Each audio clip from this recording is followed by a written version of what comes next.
Welcome. I'm Kinetic Symphony. I hunt down and report on weird and true mysterious stories, from glitches to the paranormal. Would you like even more content? Here's my Patreon. Now onto the stories. Case file number 1141, written by Astropharmacist. I met a time traveler. Here's what happened. When I was about 12 years old, I had an experience with someone who can only be reasonably explained as a lost time traveler or a spooked burglar. I was sitting on my computer, which was right by the sliding glass doors leading to my backyard. Out of the corner of my vision, I saw a strangely familiar man standing by the short gate, looking at me. I lived in a townhome community, so there was a path connecting all the backyards. It wasn't uncommon to see other people back there. For some reason, being observed didn't bother me as much as it should have, so I shrugged it off and went back to playing my computer game. In my peripheral vision, I noticed movement and saw that the man was about halfway into my backyard now. Every time I looked at him, he seemed to freeze. I got a better look at him this time, and while he looked extremely familiar, there was something deeply disturbing about the look in his eyes. I could only describe it as dark. Clearly, the only logical thing to do at this point was to go back to playing my game, so that's what I did. The next time I casually looked out into my backyard, he was right by the glass door, staring directly down at me. He didn't look particularly menacing then, more like a man deeply perplexed by what he was seeing. Well, at that point, I felt like it was too late for me to try to get away from the window because he was literally directly across the glass, less than a foot away from me. So, in my most ballsy power move to date, I looked him right in the eyes, smiled a bit, and went back to playing my game. This must have deeply unsettled him, and he started to quickly back away while still looking in my general direction. When he left, I just went back to playing my game and didn't even mention it to anyone else until years later. Sometimes I wonder what would have happened if I acted any differently. Case notes for file 1141. I met a time traveler. Here's what happened. Was he actually a time traveler? Maybe not. The way you said that he looked menacing dark, or he was looking at you specifically. So if this was a time traveler event, my suggestion or thought is that he was you from the future, maybe looking on you now and almost apprehensive to the choices you were making at that moment and wanting you to change them, but also maybe not understanding that time travel would be multiversal related, so whatever changes you made would only affect you in that universe, not his original universe. So it's not like Back to the Future where impacting the past will affect the future that you came from. It's all divergent from different universes. So you can't fix your present by going to the past. I don't think so anyways, if I'm correct in how time travel would work. And, this man clearly was totally confused by where he's at. Maybe he was just intoxicated. I think pondering on time travel to the past just fascinates me too much. And another thing that's interesting to me is maybe it's time travel not through technology, but what if our souls can drift in the ocean of time with the flow of the ocean? We know our soul can navigate through space itself instantly, anywhere it wants to go. So why does it need to be limited to normal timelines? I don't think it does. Maybe the soul can travel to the past, unbeknownst to the person whose soul, is occupied in physical form. I don't think he was consciously aware of it. But the soul is still information and energy. So I don't think it would be traveling to the past of the same universe. It would still be multiversal. Case file number 1142, written by BelovedxCisque, the white-haired plant man.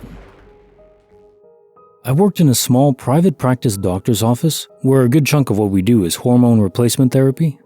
Lots of people choose to get subdermal pellets, and with them, you have the option to buy branded DIMs. There's a guy that comes in to buy this stuff fairly often.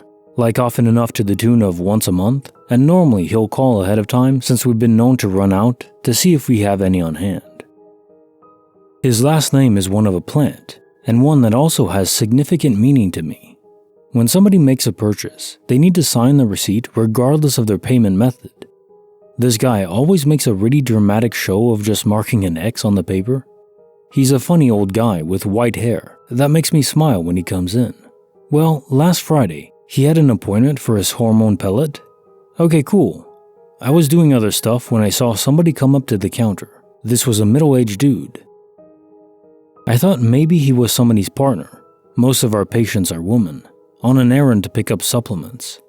He said he was the guy with the plant last name for his appointment. The guy with the plant last name and the funny signature, I thought, was considerably older.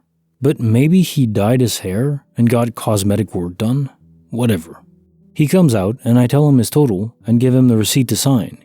He signs it with his whole name instead of just the overly dramatic X. He didn't buy any dim like he normally does and then went on his way. I thought about it all weekend and decided to check the past charge history on him to see if maybe I was confusing him for another patient.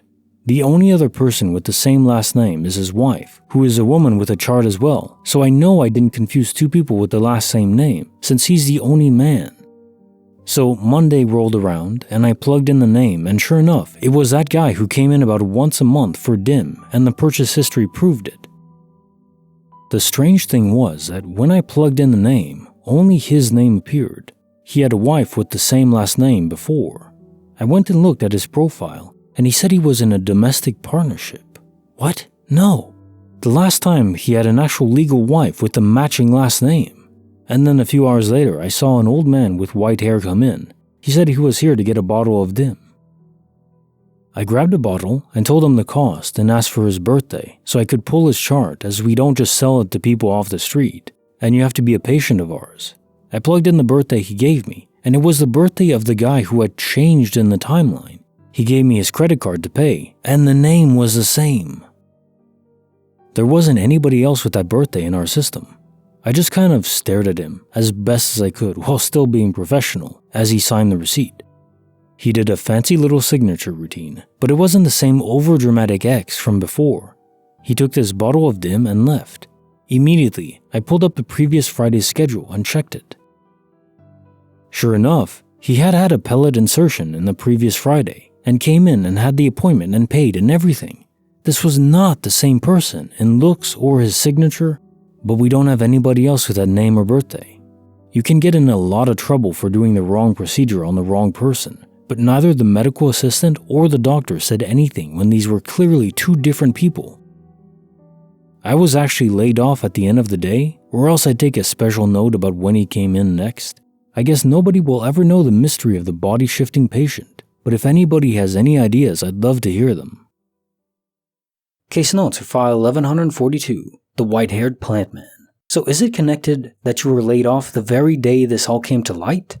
Maybe a test given to you, like trying to alter someone's appearance, make it seem like they were someone else, and it was a test that you had to pass to not give medication to someone that didn't belong to?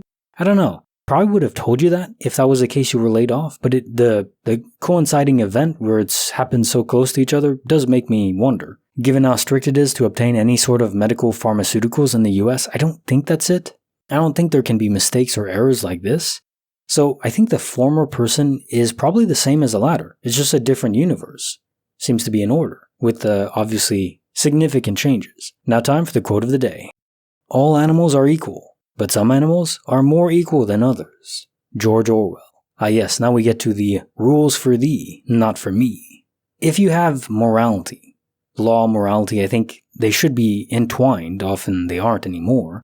But if you have a system of ethics, it has to be universally consistent, which means everyone can adopt it and it applies to everyone the same way.